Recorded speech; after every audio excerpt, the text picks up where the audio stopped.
د پخوا زمانې قصه ده د غرونو ترمنځه یو ښایسته کلی و. په دې کلي کې یو مالدار سوداګر اوسېده چې نوم یې نصیرالدین و، خو د ډېر هوښیارتوب نه په عاقل نوم مشهور و. نصیرالدین به هر ښار ته ته او قیمتي او نایاب شیان به یې راوړل چې خلک یې تماشه وکړي او خلک ورته افس کوي او خفه کړي، خو دې دولت او کامیابۍ هغه مغرور کړ. یوه ورځ هغه خپل دوست سره بازار کې خبرې کولي چې اچانک یو عجیبه مرغۍ د هغه سره نږدې تېره شوه او یو چړیا مار اواز وکړو: دا د سرو زرو مرغۍ ده، دا یو جادویي فریده، د دولت یو پټه خزانه ده، ځکه چې دا ورکوي د سونې انده. چې دا اواز یې واورېده د سوداګر زړه په زور زور درزا شروع کړه او د هغه سترګې وفلکېري. فوراً چړیا مار پسې شاته روان شو. چړیا مار سره به صرف دا یوه مرغۍ پاتې وه چې ترېنه خرڅېده او پنجره کې یې بنده کړې وه، خو سوداګر چې مرغۍ ته کتل نو من غټېده. کاکا دا مرغۍ پورې بیا د سونې ده او د سونې انده چې دا خو یو عام مرغۍ ښکاري. چړیا مار چې سوداګر ته وکتل نو هغه ته پته ولګېده چې بس بیوه خو په لاس راغلی دي. بیجان دا یو جادویي مرغۍ ده، دا په 14مه شپه د سونې انده ورکوي. ما ته یې 10 د سونې انډې راکړي دي، هر مالک د صرف 10 انډې ورکوي. سوداګر چې دا خبره واورېده نو سوچ یې شروع کړو. که دا فرښتیا د سونې انده ورکوي نو ما ته نور د محنت کولو هېڅ ضرورت نشته. او ورته په ذهن کې د خپل بچپن وخت د نیا خبرې را یادې شوې چې نیا به یې خپلې انګور ته کولي.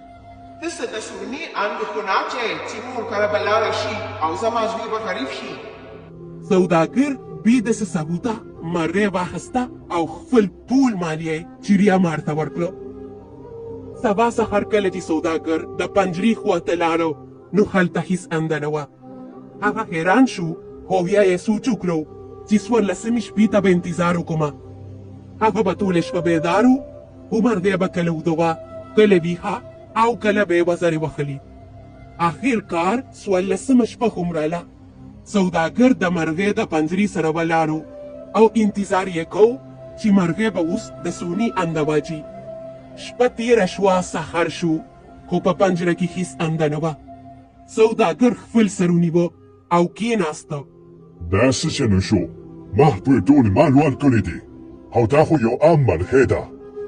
بیا د هغه دوست بازار ته راوی او وی ویل: دا مرغۍ، دا چړیا مار، دا ټول فریب او دوکه و، خو تا د خپل غرور او حماقت د وجې ټول هر څه د لاسه ورکړي دي.